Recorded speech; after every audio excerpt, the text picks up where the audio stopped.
the garnish is we're going to take these guys and we're going to flip them. I cut them that way, that's the cut side, and I flip them overnight, okay? And then if you did not cut through the plastic, you should be able to just peel this back and they'll all drop right off.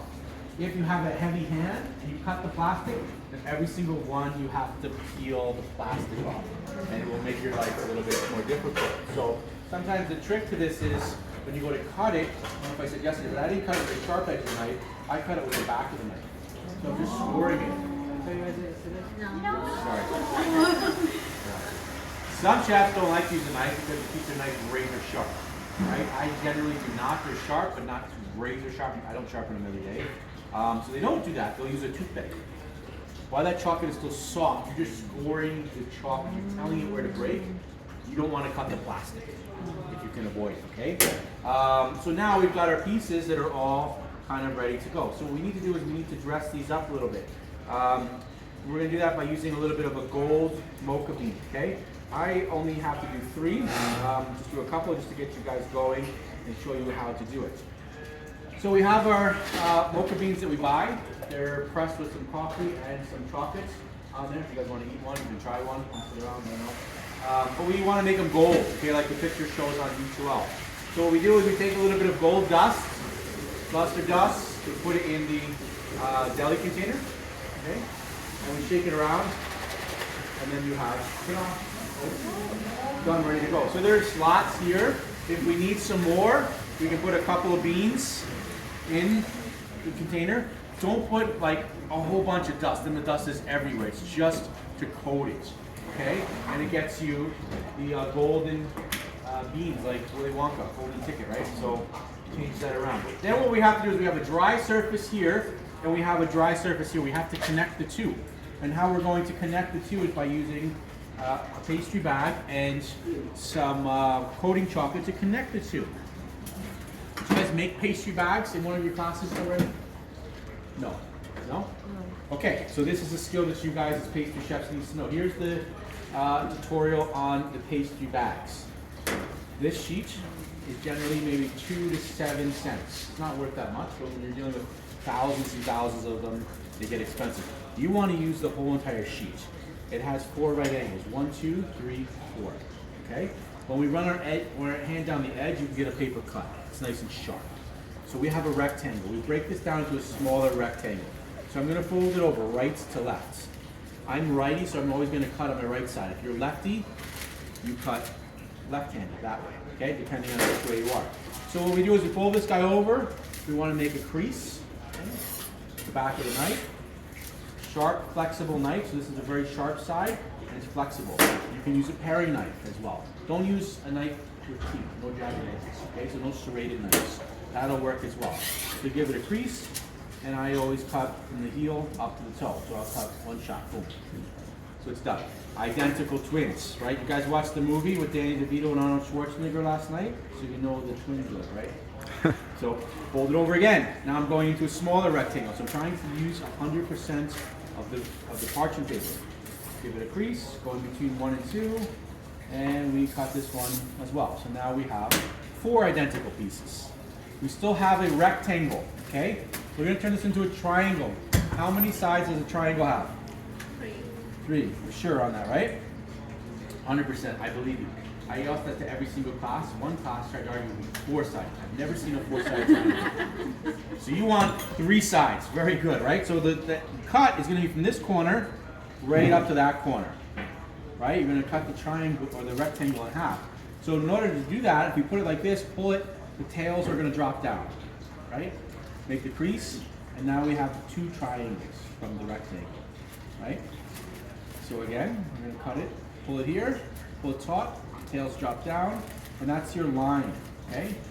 That is the most important line that you need, okay? Is this long one. You're going to have a right angled triangle, okay? So that means it's 90 degrees on one side. The long side is the side that you need, okay? Put them like that. They're all the same, so you can use every single piece. There's no waste, okay? When we go to use this guy, this is the right angle. This is 90 degrees here, right? Okay? I'm right-handed, I do it on the right side. The right angle is on the right side. If you're left-handed, do it on the left side. This is the opposite, okay? So what we do is we go from here to here, we go about halfway. Okay? The marker, I'll show you. The marker. So it'll be easier to see when the marker. Okay. So if you go from here to here, let's say halfway. Let's say for argument's sake it's there. You want to be just north of halfway, somewhere around there. That's where you want the tip to establish itself and stay. Okay? So what I mean by that is that's where this tip is going to stay. You don't want it down here. You don't want it up here. You want it to stay right there. So when you're rolling it, you want to make sure that it rolls and it stays there. It doesn't end up down there. You won't have enough tail to get back up there. So here's my trick on how you do this. There's lots of different ways. You can YouTube it. You can check Chef German's way. Chef Andres has another way. This is the way I do it, okay? One hand does all the work, the other hand stays still. So you have soft hands. You have 5 fingers on your left hand. I take this one and I cut it off right at the knuckle. You don't need that one, right? So I only use 3 fingers over here.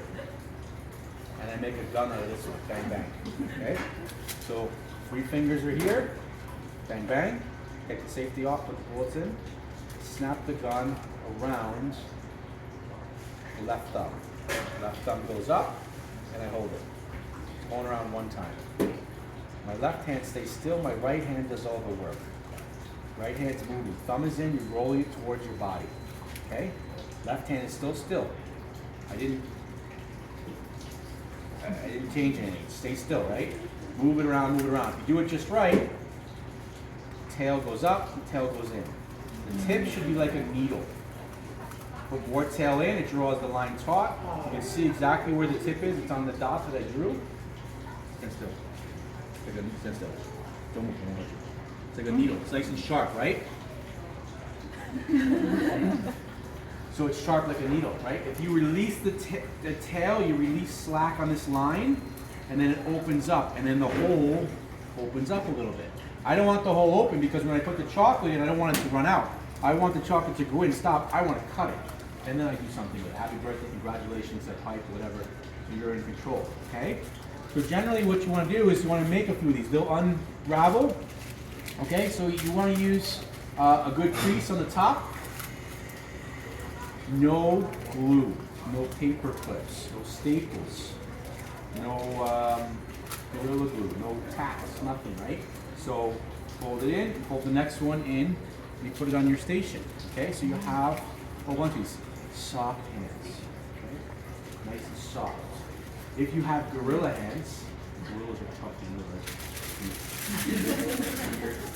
Here you go, Chef, that's my room. What are you gonna do with that, right? There's no way you're gonna write happy birthday, good luck, or put a little dot and start attaching things and flowers and stuff. So let your hands be soft and just let the paper slide in. So I got 3 fingers, kind of like a tripod here. It's holding them together. Once you go around once, right hand does the work, and the left hand stays still. If there's lefties in here, we go the other way. So my right hand stays still. I'm the other way, so it goes like this. Like that, right? I gotta think my brain's gotta switch to the next. But I go that way. But at the end of the day, it doesn't matter if you're lefty or righty, you still have, this is a left-handed cone, this is a right-handed cone. If you go into internship, just open the door, you close it, you go into internship and the chefs say, go down to the other department and get me a left-handed pastry cone. It's the same thing, they're playing with you, right? Don't buy it. See, I know that joke. They're playing with it. There's no left-handed or right-handed one. Okay? They're exactly the same.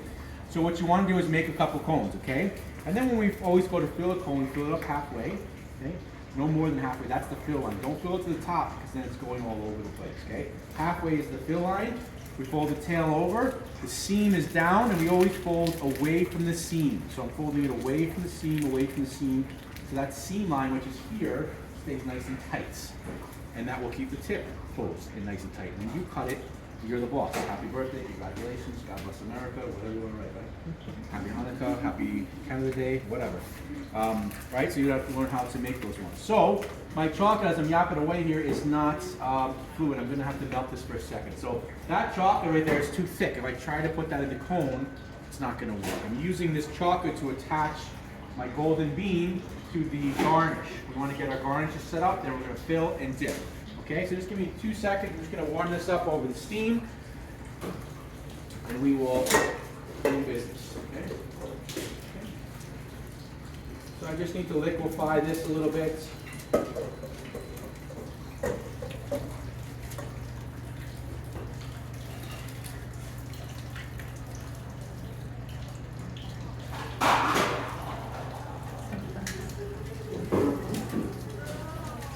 Okay. So everybody can make a bunch of pastry cones, know how to do it, right? It might be a bit intimidating at first. Generally, when I see, did I borrow this from somebody? I just took it on you. Some will get it right away, no problem. This is easy. Some are kind of in the middle, and some this will drive you absolutely up a wall. You go crazy for it. But once you figure out how to do it, it's easy. All pastry chefs, they'll pick up and write. Chefs can pick up a knife and cut perfectly every time. If you can cut straight and you can do writing with this, you're way ahead.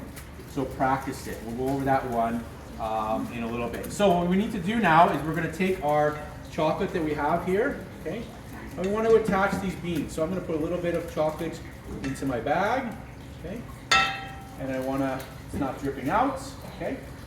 Tail goes down, seam side is on the table, and I roll it away. Is this chocolate going to stay fluid and liquid forever? No. No, it's going to eventually harden up, right? If I'm on a cold surface, it's going to go quick. If I'm on a room temp surface, maybe I got a little bit more time, okay? So we want to just kind of take the edge off, right? And we're going to work on seeing how this is coming out. Generally with a pastry bag, there's two things that you want to balance, pressure and motion. So how much pressure is coming out? Go fast, it's thin. Go slow, it's going to be thick. All we're doing here is we are putting a little bit of chocolate in the middle, okay? You can maybe do two at a time. And then we are taking a bean, this here, okay? And we are attaching it to the chocolate, okay? Sitting like that. What we could do is take our beans out, so it's easier. And then we're attaching them up. So attach your bean to the chocolate work first, just a little tiny dot, and then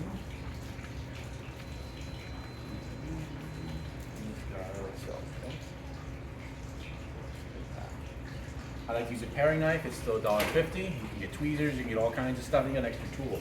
All right. So you want to set up your garnishes first. Once you have your garnishes ready to go, we'll fill them, and then we'll start to dip them, okay? If you have extra hard chocolate, cut this off, put the hard chocolate in, and we will melt it again, okay? So we've got our garnishes done. Now we've got our beautiful eclairs. They should be how big? 5 inches. 5 inches, right? And they should be nice and easy to fill because they're nice and thick, okay? If you made them like pencils or pens, you're gonna have a hard time. You'll have a lot more.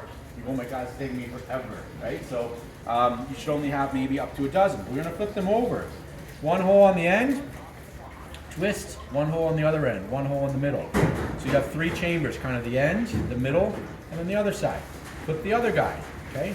Move this guy like that, so we have 3 holes. Right now, the choux paste should be very light in relation to size, okay?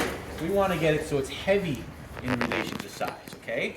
So what we want to do is we want to have our pastry cream. It's nice and thick. It's going to be thick from the starch, it's going to be thick from the eggs, thick from the butter. We agitate our pastry cream a little bit, right? And it shouldn't be running. If you can pour this out of the container, something is off, something is wrong, okay? It should be shiny as it starts to remix. And then we'll use no tip on this one, just a pastry bag, fold it over, okay? And we'll fill up our pastry bag. You can also fill up your pastry bag in advance and put it over ice if you want, okay? You know that you're going to need that. So it depends on how long this takes you to do. I'm doing it pretty quickly because I'm only going to do about 3 pieces just to let you guys see how it's done, and then off you go, okay? So with this one, the trick to this one is you need 3 hands. I told you to bring 3 hands per person yesterday, right? Just kidding, bad joke, right? So here I'll show you how to get a 3rd hand, right? You usually only have 2, unless you're born with 3, which is very, very rare. All right, here's your 3rd. Give a twist here, so never do a full bag, quarter bag, about a handful. Twist, this one goes against your body, so that releases, here's your 3rd hand. 1, 2, 3. So now I can pick this one up. Don't, you're the boss. You are in control of your eclairs. I'm pushing it that way, and I'm pushing it that way. Same thing in the center, that way, and then that way, and that way, and then that way, okay? So filling it up, If it starts to swell, good, that's what you're looking for. Bring a little bit more cream down. Push it towards the sensor. Then I'm gonna push it this way, so connect that. You see it kind of swell like that? That was gonna go there, and then I'll bring a little bit more down. Heavy in relation to size, okay? Once I'm full, goes on that one. So you put holes in all of them, and you fill all of them. Then we dip all of them. Don't do the whole process one at a time. That's gonna take you a lot longer. While you have the bag in your hand, fill them all, okay? Okay, this way, and then that way, okay? That one's full, okay? Next one, bring it down, okay? That way, okay? This way, and then this way, and that way. Okay, so now we've got them nice and full. Okay, then what we need to do is we need to dip them with our fondant. You guys worked with fondants before? A little bit. Donut station, a little bit, right? So what do they tell you what is the fondant? What is this? Sugar. Sugar, right? It's crystallized sugar. Can I have one rubber spatula there? So it's sugar. Really thick sugar, generally cooked. I've made this maybe once in my life. Generally the process is you cook it at a certain temperature, pour it on a marble slab, and you're kind of agitating it, and the sugar crystals are trapping air, producing a shine. It's used as a glaze. Donuts, Napoleons, Eclairs, glazing things, enhancing your shelf life and producing a shine to your eye. You can make it white as plain, right? It's going to give you cavities and root canals and all kinds of stuff, right? So it's fun. Or we can flavor it. What flavor did you guys use in the donut section? Chocolate ones? You put straight chocolate into it? Yep. Yep. You chocolate into it, raspberry jams, all kinds of stuff, purees maybe. So we're going to do a mocha one. We got coffee inside, we got coffee there. So there's two ways to loosen this. Right now, I can't dip it. It's too thick, right? It comes out of the box, very, very thick. So what we have to do is we have to loosen this up with some heat and maybe some liquid. Okay? So what's the magic temperature on this one? 38. 38. Can you bring that just water just right over here onto this rag? That water is pretty much boiling, would you say, right? It's about 100 degrees, just over boil, okay? So I need to go to 38 degrees on this one, okay? So what I'm going to do is I'm going to start to soften this one up. The recipe is on D12. You can put it up on the board. I think it's 20 grams of mocha puree. I'm sorry, not mocha puree, mocha extract, and 500 and something grams 30. of 30. Thank you. That way, everybody's going to have the same shade of brown, and it's good for cost as well too. Okay, you don't want one that's light, one that's super dark. Okay, so we'll start to mix this around. You can see it's starting to loosen up already.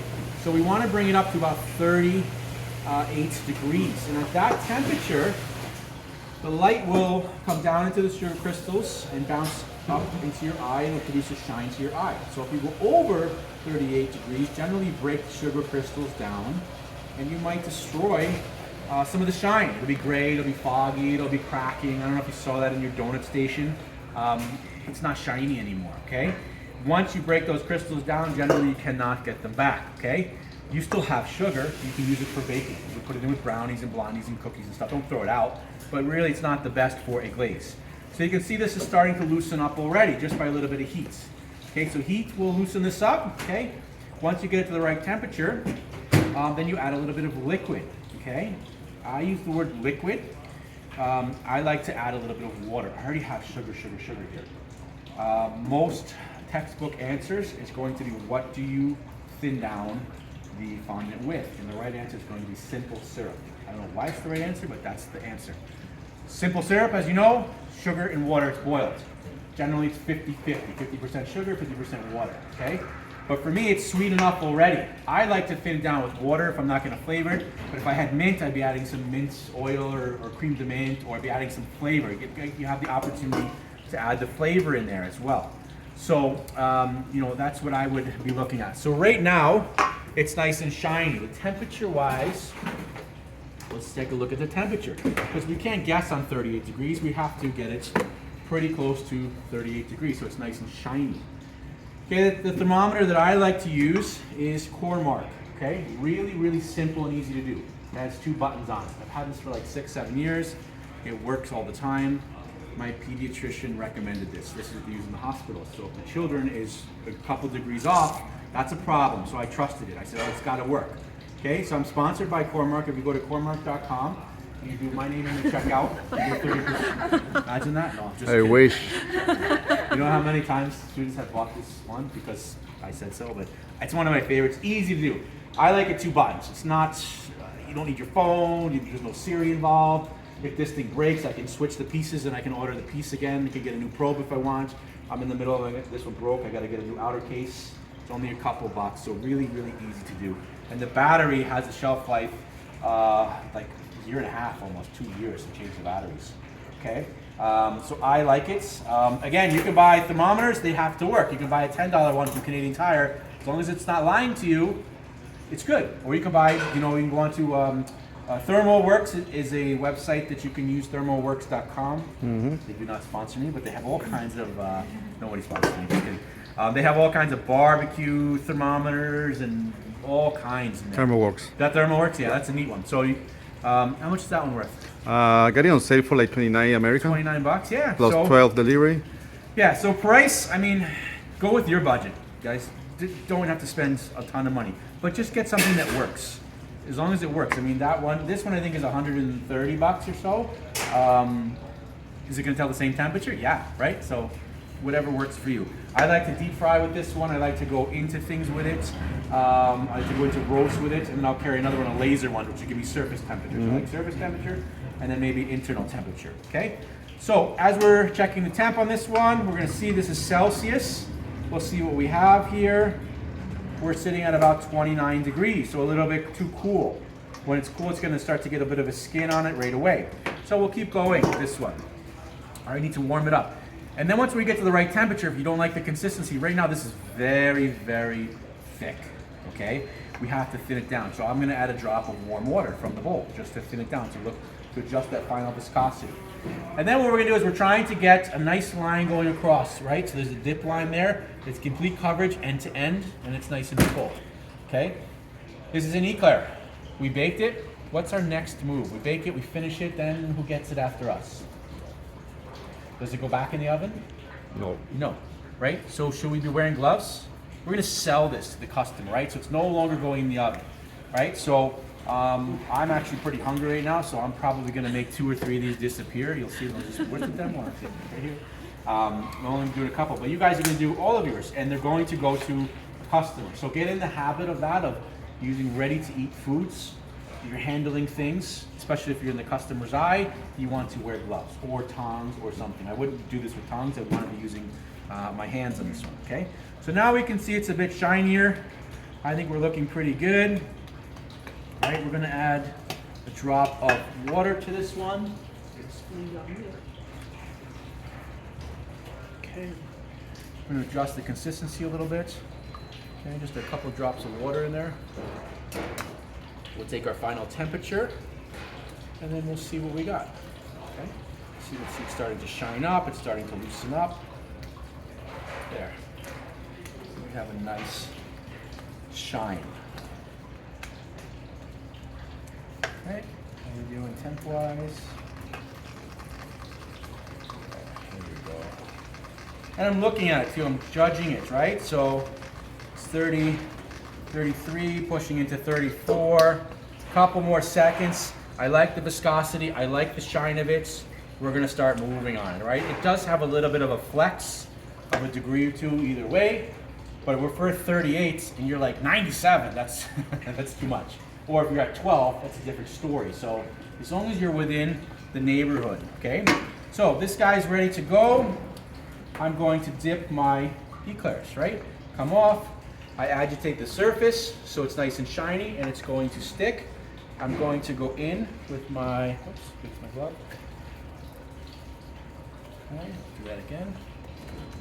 Agitate this one, we're going to go in. Okay. Okay, let it run one way.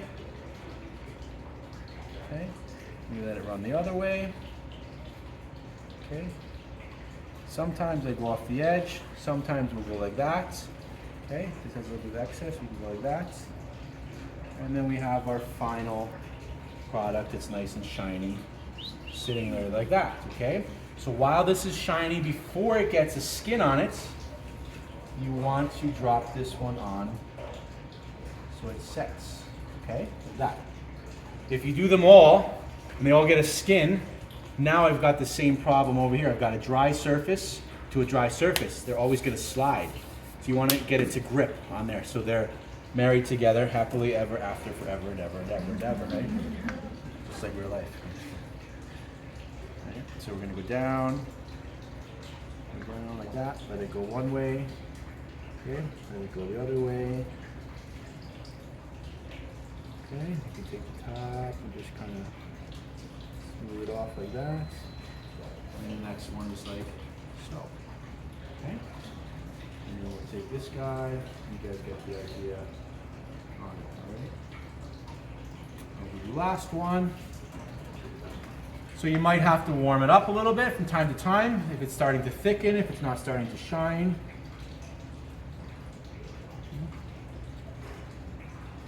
On that one, this way. Okay, as long as it's not running, we are in good shape. And we'll take our final piece and we'll drop this one in the center, like so. Okay, that's your finished product. Those guys I'm going to remelt. Actually, I'll leave those there. If anybody needs a couple extra, a couple extra. So those are going to be our 5-inch eclairs filled with mocha pastry cream, mocha glaze, with the chocolate work, with the gold on there. The picture is very, very similar on detail. That's the capstone one, okay? So don't change that one. We're gonna do it at least one more time on the last 2 days of class. You're gonna do the capstone items individually, okay? If we have extra fondant, just give it to your neighbor or whoever, right? If we all have a little bit extra, we'll put it in a Cambro and we will put it in dry storage. You can always use it on that last week, right? Just simply warm it up. If you took your sugar or your fondant, you forgot, oops, I forgot, don't put it with the other fondants, because then that crystallizes, you put it on the side, you can bake with it or something like that. You can see there's a tub of it in there from the last group, so just keep it separate. We'll use it somehow. I don't want to throw it out, but don't think I'm going to get super mad at you. Just hide it, put it in there. Well, no, it'll kind of contaminate the other ones, and then nobody's will shine. You won't make any friends, okay? Okay, so that's the Eclair. Let's take a look at the piped